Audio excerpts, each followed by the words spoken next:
On the blue side, they are impacting the top lane, Bengi in the jungle, Faker in the mid lane, Piglet, AD carry, and Poohmandu the support. And on the red side, it's GamingGear.eu. NBS is up top, Alanir is in the jungle, Mazarin is mid, Deadly Brother on AD, and Inspiro on support. I just want to remind people here who have maybe overlooked GamingGear and not really seen where they've come from, because to get into that international wildcard finals at Gamescom just, well, less than a month ago, I guess, by now, they actually played through the CIS and Baltics qualifier that had hundreds of teams in. I think a 256-team bracket that they actually got through to get to Moscow in the first place, win there, and then get to Gamescom. So, you know, these guys, despite having, let's be honest, a rough start in Group A so far, they can pull off upsets if you don't watch out. Yeah, they've fought a long ways to get here. So let's get into Champions Select and see what's going to go down on this one. Coming quickly here as we see SKT banning out Orianna, Thresh, and Renekton, 3 champions that GamingGear really have been relying on. Yeah, the one thing they did let through is the Sona, which GamingGear put a very high priority on. They did take away, in exchange for letting them have the Sona, they've taken away that Renekton for the top lane from NBS, though. Now, there's a lot of cheering from the crowd here as we switch through the likes of Alistair, Tryndamere, Brand. Let's not forget, GamingGear have played Tryndamere in the wildcard tournament. Yeah, but here, they've played pretty much the same things. It's been Jarvan, Renekton, and Thresh as their core 3, and then a Trinity Force AD, and an Assassin mid for Mazarin so far. So GamingGear already changing it up. Because the Renekton was banned out, they pulled in the Aatrox. I finally get to cast an Aatrox game, but I think it will be a top lane Aatrox, which is a little bit less exciting. Because I love jungle. We saw a little smile from Faker there as he trolled the crowd with that brand hanging in there, but that was switched out in the end to the Ezreal. Mordekaiser, so that's not going to happen. We should talk about SKT. Zyra, Shen, Ezreal picked up for them. Okay, so they have the disengage there from Zyra. Very, very popular support nowadays. Sona still being left up for GamingGear. I think they'll lock that in as their last support. But with the Shen as well, they do have that global pressure that's going to come from the top lane.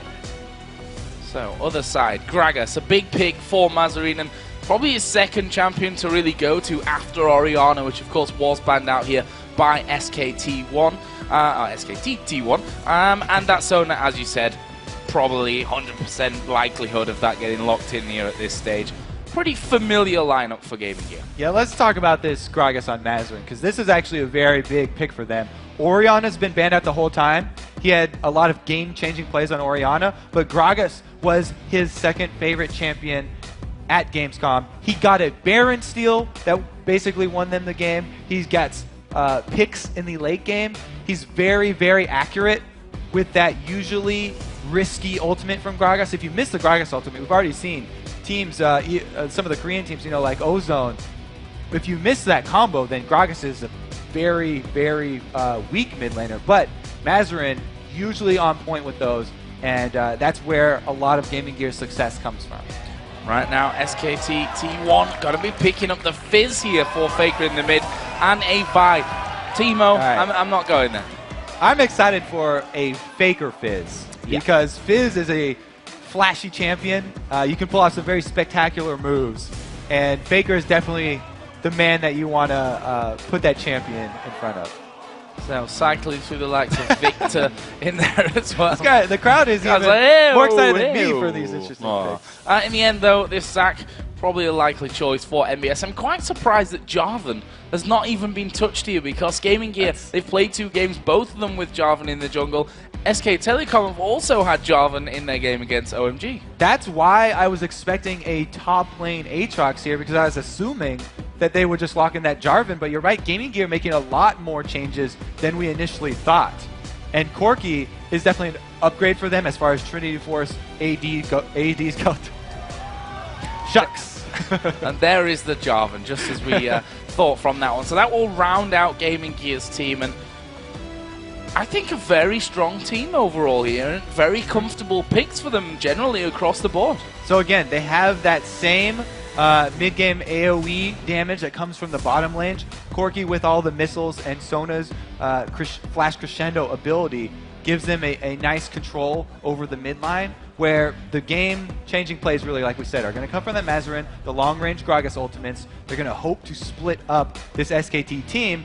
Meanwhile, SKT on the other side, they're looking for the Vi Fizz combo. That means somebody's dead right there. Yeah, and, well, for GamingGear, they've got to try and avoid that one, but usually when you see Vi coming, it's kind of too late. You need to predict where Vi's coming. That's the real key point to that one. So it's two very strong... Where Vi's coming. That's the real key point to that one.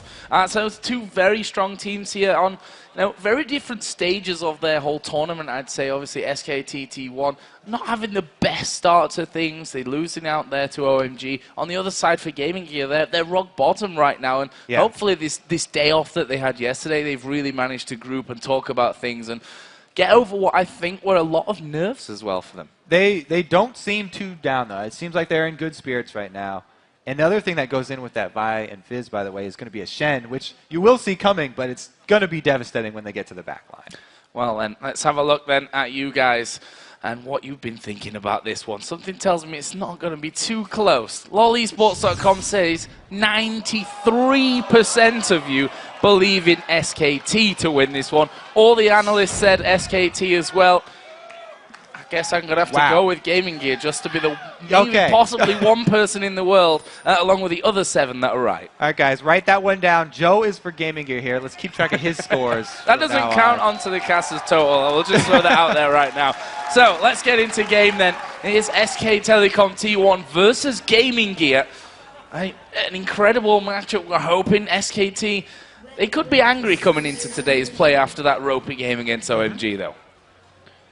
And GamingGear, they have had very, sporadic spots of brilliance. In the mid-game, they've had some team fights where they win when they're already down by like 10k gold, yet they still come out ahead in one of those later game team fights. So they do have the ability to even win after they're already behind. So if they can get off to a good start, then maybe you and that 7% of the fans could show everybody that they've put all their eggs in this SKT basket erroneously. I got you, 7%. We're good for this one. Right now, GamingGear are down on the bottom side of SKT's jungle. SKT were up in the top side of GamingGear's jungle. See that those wards closely identical on both sides of the map. One difference, however, is that GamingGear already had a ward there by red and spotted them moving around. So they will have knowledge, but you're right. Those are the sort of classic dual red side invades. I mean, SKT1 are the ones that have the lane ward, so they'll see Aatrox going up top. And Aatrox as the top laner, the reason that Wicked really likes him so much, because you can make use of that passive very early, go for a turret dive and a flashy kill early, and then once you have your ultimate, popping that with the extra attack speed you get from charging up Bloodwell means he's a beast at taking down turrets if ever left alone. So there's a red buff taken from Alanir, and a very quick one at that, using his smite here to get that one away, actually leaving up part of the camp as well. So Bengi's going to come around and have to reset that one a little bit later on. And because of that Tribush ward, they saw the exit of Alanir out of the jungle, so Bengi's not wasting much time here. He's not going to even go check his red, knows that it was stolen away, and he will answer here with the GamingGear red. So look at that statistic there for Mazarin. 100% win rate with Gragas from that wildcard tournament. We'll see if that can continue today. Certainly, I think a different caliber of opponents that he's going up against. It's Faker in the middle, after all. Faker's definitely a different caliber. Maybe be in his own league even. I don't know how many people can stack up against him. He will be going up against Reginald later in the day, so he has not faced all of the international mids. We'll see about that one. I'm sure Reggie's really excited about that one as well. He actually is really excited. He's not super confident, but he's very excited. Excited, at least. So we saw there a bit of counter jungling going on, and I say a bit, I mean really a lot, actually. Yeah. We've got the entire time Bengi on the top side of the GamingGear jungle. Alanir's down on the bottom side, and he's actually moving down now to that bottom side of this bottom lane. So we'll see if he can actually get in here. They've spotted him, though, from that Tribush ward. Ooh, good flash there from MBS. Gets out of the Vault Breaker range from Bengi. And there was no, late flash there from Bengi. You can actually Vault Breaker flash and still land that, but you have to instantly react. It's very, very difficult to do. Now Aatrox, with no flash, will have to worry. He does not have wards up top either, and with Alanir not backing yet, you know, he's not going to be able to supply wards for Aatrox. So this mid lane then, Mazarine on Gragas versus Faker on Fizz, and Mazarine got a slight CS lead, got actually a level lead there. We saw him hitting level 4 that little bit earlier than what Faker's done, and Mazarine generally being good with this one, but Alanir right now is down in this bottom lane, hammering away on towards Piglet. They switch around. No! Deadly Brother going very, very low from this one. Piglet forced to flash away. Deadly Brother has managed to walk, but now they turn around. They're going in on towards Alanir. Are they going to be able to get across? Flash. Here is Bengi moving across. They've got a ward for Vision on towards Alanir. Right now it looks like they might be able to get back to the turret. There's the grasping roots on Inspiro, and he does get back to safety. That exchange right there just reminded me that Bengi, or Piglet actually, you know, he's running Ignite with the Ezreal. So he's definitely looking to Arcane Shift forward into the fights for cleanup, as opposed to backward. But Deadly Brother was the one, the ADK right there, overextending a little bit. Almost cost him his life. But nobody goes down. SKT1 are able to shove the wave into a turret, which is going to allow some CS to be lost right there for GamingGear. So Bengi on his way, and he's like, ah, look at that. Camp all up. Bad times. So, now we'll clear that one out. This top lane, despite that early pressure from Bengi, you know, MBS, no flash, but Aatrox generally going to be that little bit safer with the ability to jump away, get his slows down, and have that passive for use if needs be. Yeah, Bengi having to clear out those small lizards from the lizard camp means that he knows Alanir doesn't have the timer on his red. So I don't think that there will be a repeat invade from Alanir on the second respawn of that red. But Bengi's going to be aware of that, so they can actually take advantage of around the 7-minute mark. We've seen a lot of these Korean teams go for secondary invades on the buff spawns.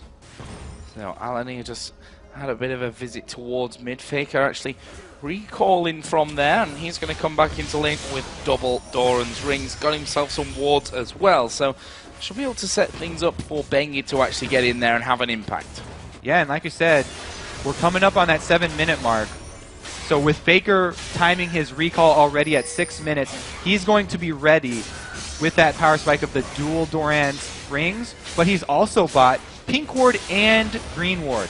Coming to clear out so much vision from that mid lane. You can see even Bengi as well as Ezreal doing their part buying these pink wards. They are going to spam vision in this bottom side, which is very dangerous for GamingGear. We saw a man do there, and Piglet taking a bit of a blast from Inspiro. Right now, Bengi is waiting inside of the tri-bush. They're going to spot him. They've spotted him there coming around. Right, and then they just back away. He uses his pink ward there so they can clear out that vision of that bottom lane.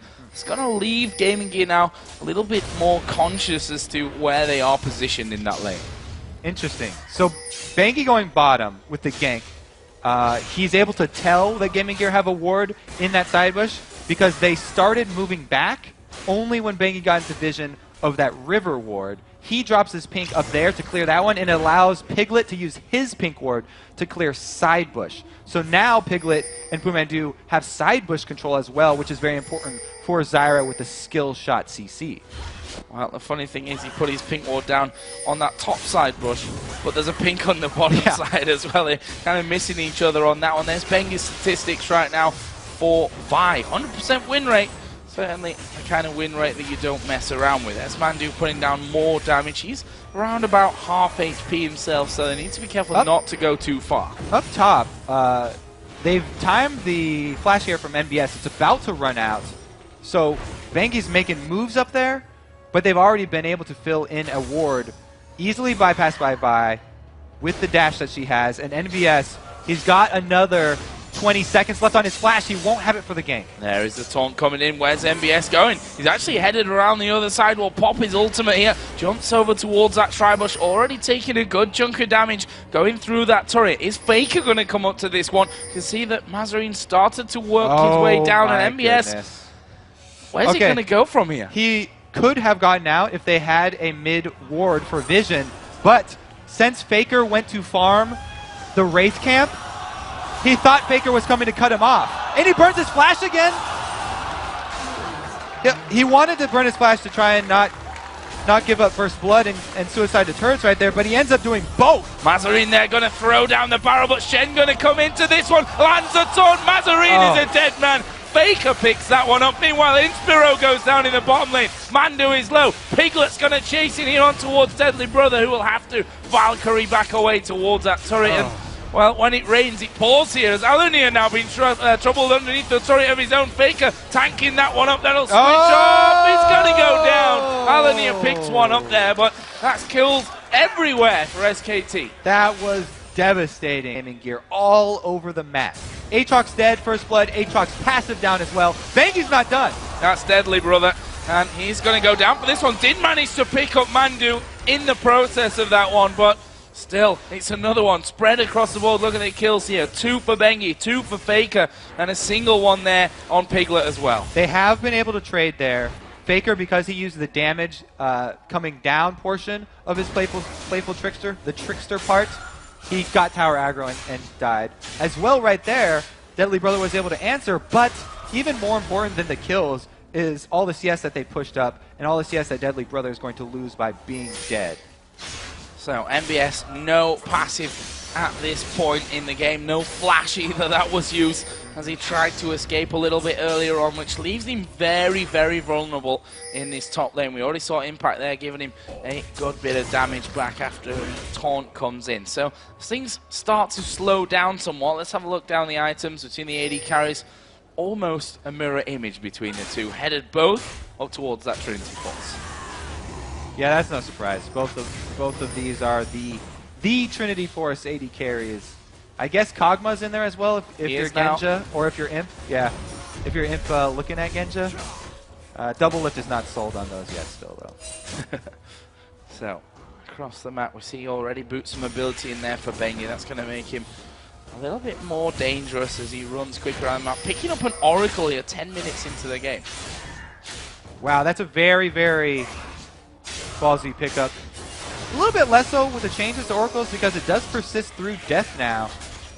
I guess that just shows confidence that they want to be able to clear out and continue to have pressure on each lane. Oh, Deadly Brother trying to put down Piglet here as we are going to see Stranglethorns coming in. There's a crescendo, but here comes Bengi from the side. They've not seen him. This could cost them. Deadly Brother surely going to be finished off. Bengi picks up another one. This will be a 2-for-1 in the end. Right. Pumandu did go down, but a 2-for-1 and 2 more kills for Bengi. Okay, what it was Bengi was the one getting all the last hits. I forgot he was the one getting all the last hits.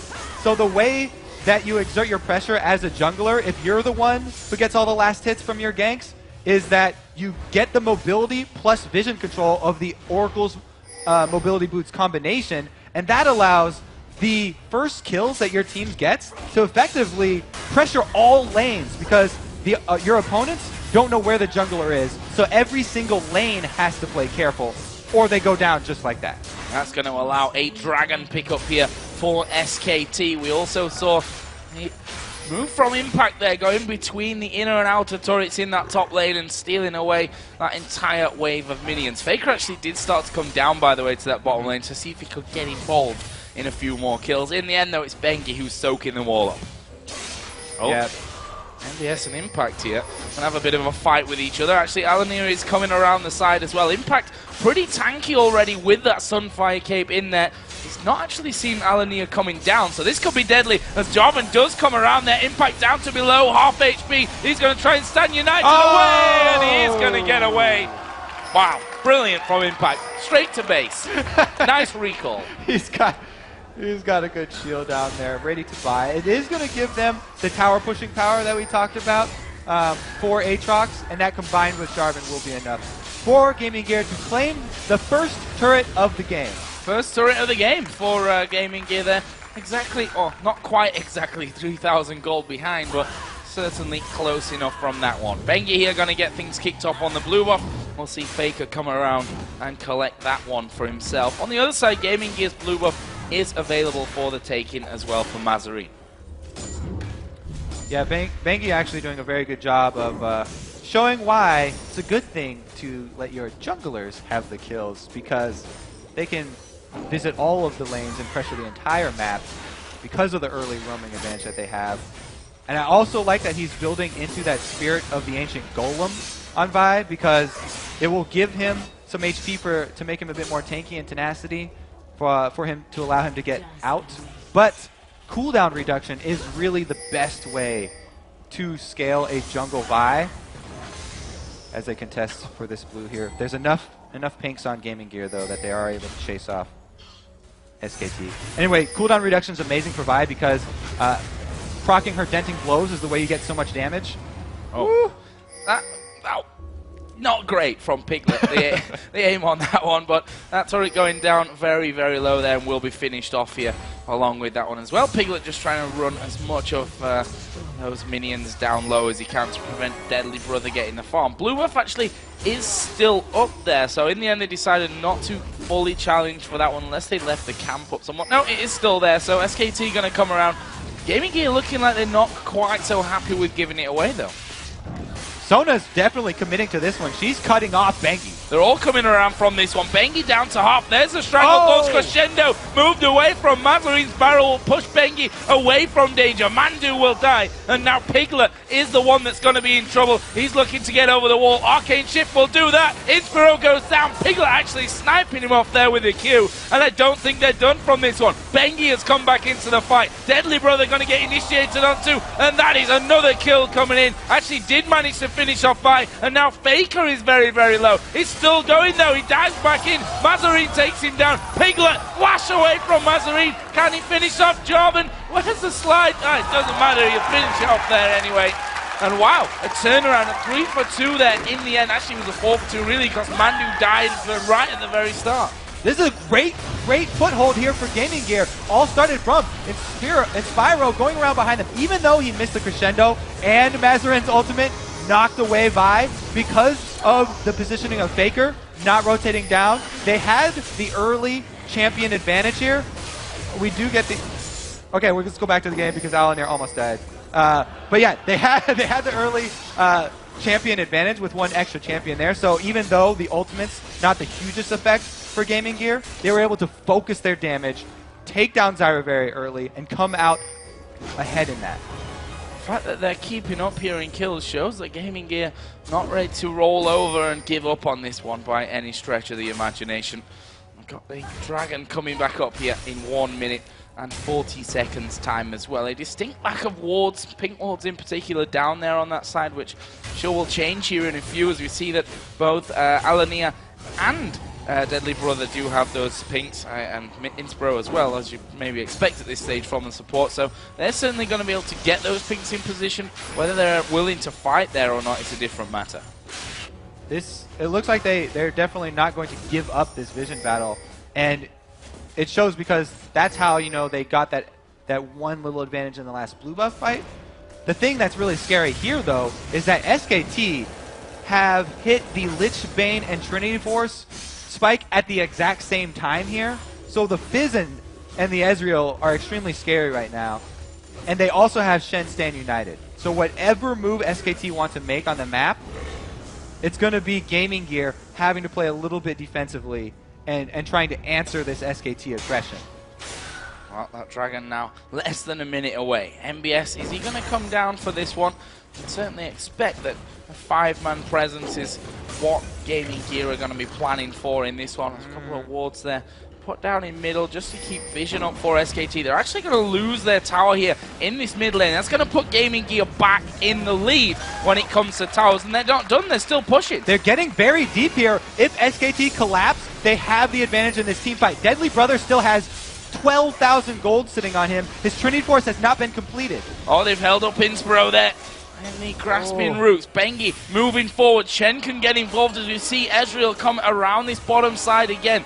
GamingGear are actually headed down towards the Dragon position now, so they're going to set things up. Double ping ward, not ideal, but they're going to have that vision nonetheless. They start it off. They're burning it down very quickly here. SKT have by ulti. There we go. Bengi going to go in. They've gone for Deadly Brother. There's a crescendo coming back. Strangle Thorns knock 2 of them up. Inspiro, Alanir, they're both dead in this one. There comes the barrel from Gragas very late in the fight, but look at Faker. He's gone low. Bengi picks up the Dragon right in the middle of everything. This fight a little bit split. Double kill coming down in the end from Impact. Mazarine, the only one to walk away from it with the Dragon going on to SKT. That's a lot of gold right there. I think GamingGear should have taken their exit when they got away from their mid push. Now Mazarine's still pushed up here, and it is still dangerous. Even though Vi and Shen ultis are down, he's got to be careful. Piglet taking a blast from Mazarine as well there in the end. Didn't fall, so that's all good from SKT's side of things. Look at the kill spread as well again after that one. 2-0-4 now on Impact Shen, 4-1-5 for Bengi, 2 kills in the mid for Faker, and a 5-1 for Ezreal here for Piglet. That is scary. Here's a fight again. All right, so because SKT had collapsed earlier, GamingGear try and get Dragon and chew this one off. There's a good double taunt after Shen comes in. It was a beautiful, as well, ultimate there from Zyra, knocking them up and controlling them, but the Dragon's still low, means that even after all the kills that SKT got, they also got that Dragon gold, so it was just an all-around win for SKT, and like I said, I think GamingGear bit off way too much because they had shoved down mid with very little resistance from SKT. They were fooled into thinking that they had the teamfight advantage and they could go for a Dragon before basing for Deadly Brothers Trinity Force.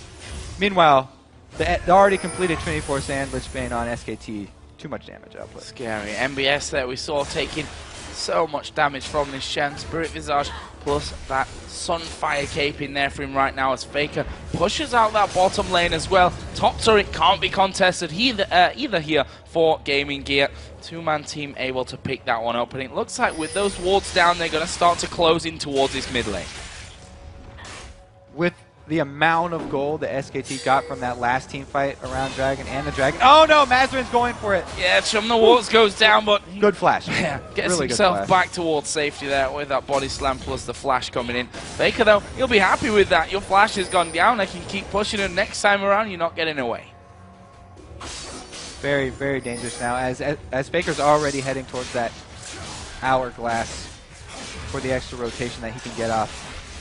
SKT1 right now, since they have control of the entire map, all I have to do is ward up the insides of the jungle here from GamingGear and CS all the lanes until they get the cooldowns back for another one of those decisive team fights. Look at Impact there over the top. In fact, forget that. It's Bengi coming around the side. Piglet was on the top as well.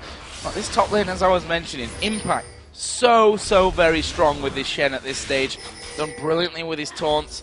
Stan United's all been in the right place at the right time. Meanwhile, Faker, he's not even hidden himself in this bottom lane. He literally stood there and waited for Mazarine to start backing away. Goes in, he's now on the top side of the tower with the minions about to be taken down. And look at this, he's going to put the damage in onto Mazarine. There is Shen coming around. Didn't really need him in the end. Impact and Faker again teaming up for the kill. They're going to do a lot of damage to this turret. They might even stick around if Impact tanks it up for the kill. Yeah, Fizz is great at getting down poke damage even as a melee under a turret because he has so much mobility. Another engage here from SKT1 on the other side of the map. Alania sliding in from this one, puts a Cataclysm down. Will it be enough to save MBS though? He's trying to run away. Alania, is he going to pay his price for it? There's a crescendo from the side. They focus onto Deadly Brother. He will Valkyrie back to the tower. Piglet goes low. He's exhausted, but Bengi dives in. Also very low here. Inspiro takes a big hit. But in the end, no kills. But look at the bottom lane. They're pushing. They're on the inhib. That was 3 versus 4 up top, and SKT1 able to chase off GamingGear, allowing Faker plus Impact to take down the inhibitor turret. Their base has already been breached.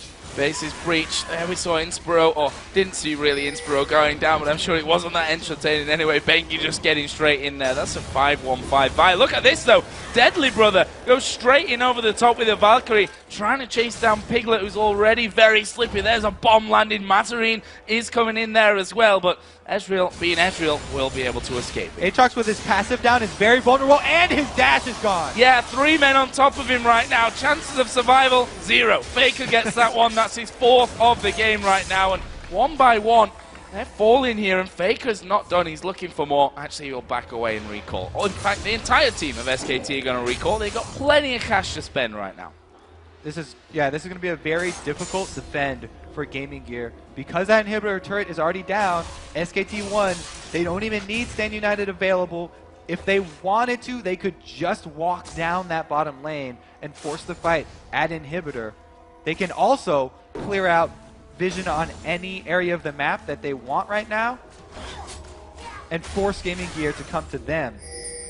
It's an 11,000 gold lead that SKT are currently sitting on. Those wards that were put down by Gaming Gear are going to be just as quickly taken away from around the Baron pit. And SKT, they don't even need to risk Baron, but in the same token, they can fight Gaming Gear if they come anyway. This should be a win-win scenario for them. It is actually very dangerous for Gaming Gear to get next to this Baron wall, because Faker can jump right over. And there we go. Faker dives in. Deadly Brother, he's going to fall. Inspiro getting hit by the True Shot Barrage. Will have to back away. I see Alania still in there trying to take down Mandu. But honestly, it's just a matter of time there as he gets knocked up. He gets taunted and finished off in the end by Piglet, who's now back on the killing spree at 6-1-5. SKT, they're going to go straight back into the Baron pit. This should be theirs. Yeah, when you get this far ahead, you have the money to clear out the vision around Baron to force your enemies to come to you, and then you also have the items to back up the picks when they come to the edge of the Baron pit.